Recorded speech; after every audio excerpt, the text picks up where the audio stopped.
out everybody and no one can whoop him. Only last week, I murdered a rock, injured a stone, hospitalized a brick. I'm so mean, I make medicine sick.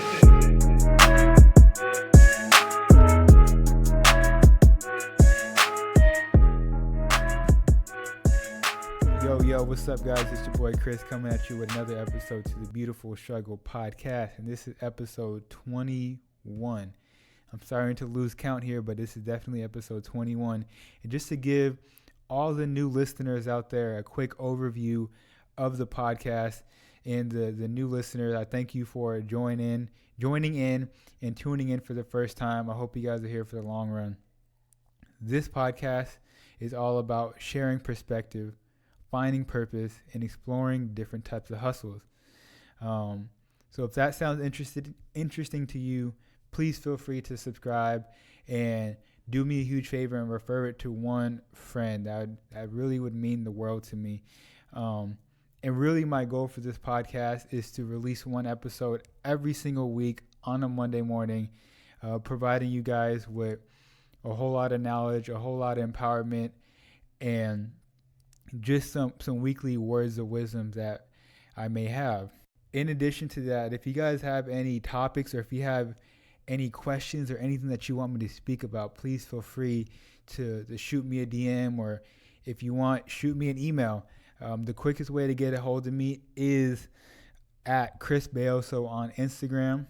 And in the description of this podcast, I'll also leave my Instagram handle and my email if you want to send me an email. So with all that out the way, if you guys didn't know, the past couple weeks, I've been doing a challenge with my wife and I called 75 Hard. Basically, what this challenge consists of is doing 5 things every single day: drinking a gallon of water, working out for 45 minutes, staying strict to a diet, taking a progress picture, and reading a novel, a motivational novel or a personal development novel, at least 10 pages out of that book every single day. So doing all 5 of those things every single day. And it's been going pretty good. I know last week I had my wife on and she gave you a couple updates of how it was going for her. By the way, if you guys have not heard that episode, please pause this episode and go listen to episode 20. It was a phenomenal conversation, and I had 2 guests on there, and we had just a great conversation. But 75 Hard. So doing those 5 things for 75 days straight. No cheating, no rest days, no whatever days you guys have. It's just 75 days straight, and it's been going pretty well for me. I think the hardest part to me has definitely been the diet, because it's the time of the year where it's holidays. It's the time of the year where we literally just got out of Thanksgiving and Christmas is coming up. Everybody's eating, everybody's together, and we've decided to cut out bread and fried food. And those are 2 areas that are really our weakness. It's really our weakness, and it's not something that was easy to cut out. Definitely a challenge, but I felt like this was the best time of the year to cut out those things and do this challenge, because I just feel like if we're able to make that sacrifice to get through the holidays, which is the time of the year where everybody supposedly gains all their weight, then we can literally conquer anything. So I think we're on day like 17 or 18 or something like that, somewhere around there. I don't know the exact number. I have it in my phone, but it's definitely been a challenge, but it's going to be worth the sacrifice. And speaking of sacrifice, that's kind of what I wanted to talk about today on this podcast. And really, I wanted to speak about this. I wanted to speak about not having equal giving, but having equal sacrifice. So not having equal giving, but having equal sacrifice. And a lot of people, they kind of get twisted. They get it twisted when they hear that. They think when they don't have much to give, they feel like they don't need to do anything. If they don't have anything physically to give or financially to give, they just feel like, I'm going to sit here and do nothing. And it's kind of like that person, I'm not pointing no fingers, but it's kind of like that person at the family dinners or the family get-togethers that, everybody's bringing something to eat, everybody's bringing a side dish. And it's always that person that doesn't bring a side dish, doesn't bring anything to the party, and they also don't help clean up. It's like you gotta make some type of sacrifice. You gotta either bring a dish or at least help clean up. At least do that, And I really wanted to get into this a little bit because I feel like this concept can be applied to many different areas of your life. For example, in business, this equal sacrifice is literally how I got started with Riches and Saints, our marketing company.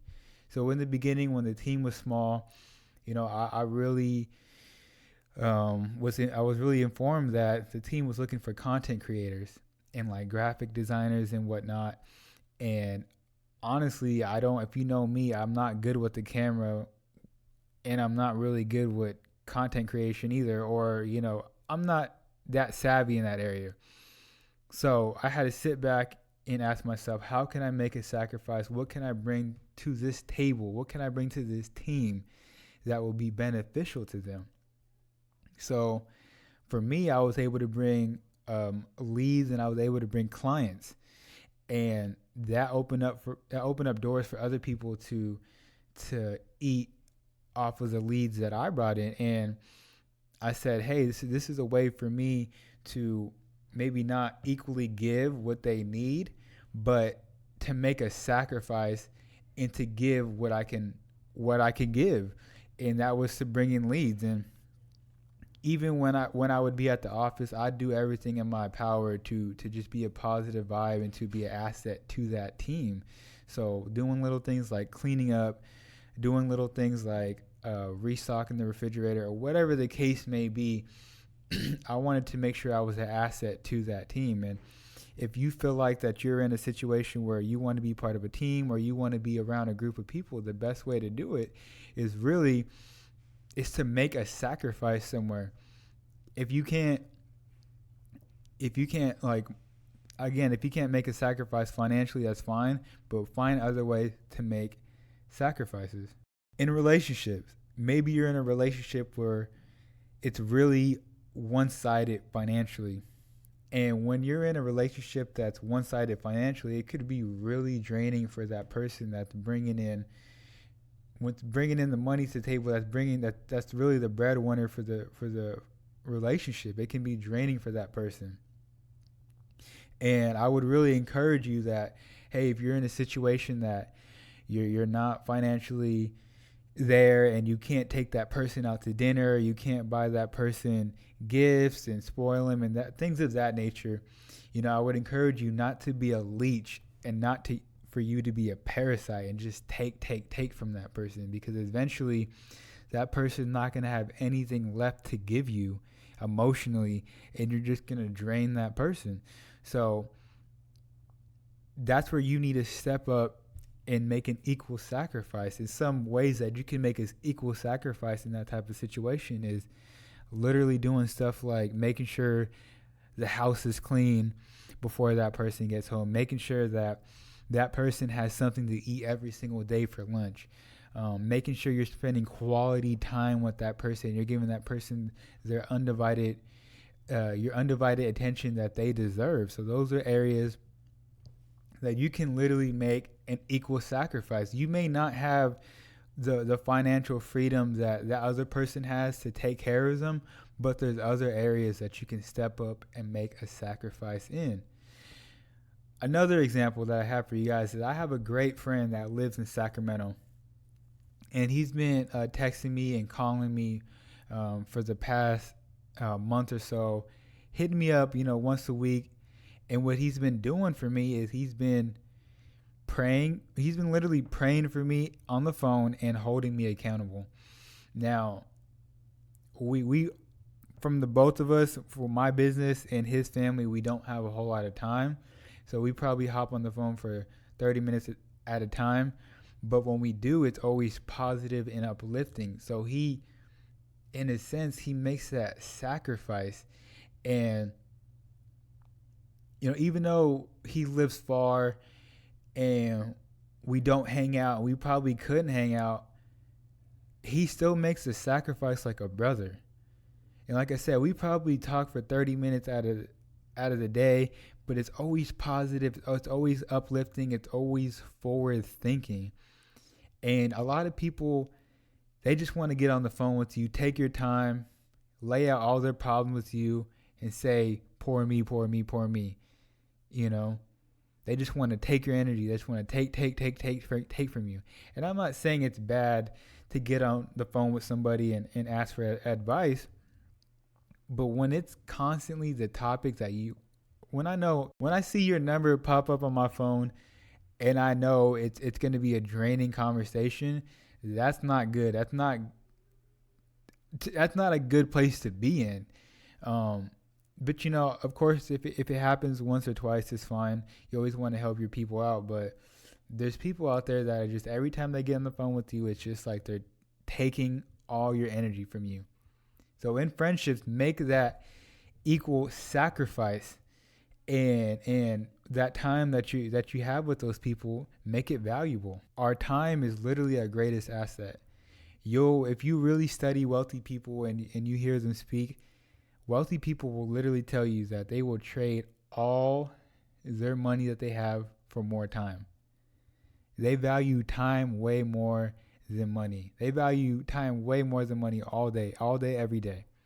So giving people a positive amount of your time can be very impactful. Adding value to people's lives is another way that you can be very impactful. So I have another friend that lives in LA, and he's a photographer. Great person, great dude. He's another dude that probably hits me up once a week and just checks up on me and sees how I'm doing. He never asks for anything, nothing. And this guy, anytime that we have work in LA, that's the first person I want to hit up. That's the first person I want to bring to the table and be like, hey, I have this project for you. Let's go get this money. Why? Because he does such a good job of just hitting me up and just checking on me, and he doesn't ask for anything. He's not very draining. He's not a draining person at all. And, we have people that are so-called friends and that live far away, but every time they get on the phone with you, it's like they're just draining the life out of you, and they're not offering anything in exchange for you. So really, just to wrap this thing up, just because you don't have money or you don't have anything physical to give to somebody does not mean that you can't make a sacrifice and have an impact on somebody's life. Remember, it's not about the equal giving, it's about the equal sacrifice. All right, so I hope that has an impact on you guys in some type of way. That's all I got for you guys today. If you guys enjoyed this podcast, please recommend it to one of your friends. On that note, I'll catch you guys next week. That's right. I have wrestled with an alligator. I done tussled with a whale. I done handcuffed lightning, throw thunder in bed.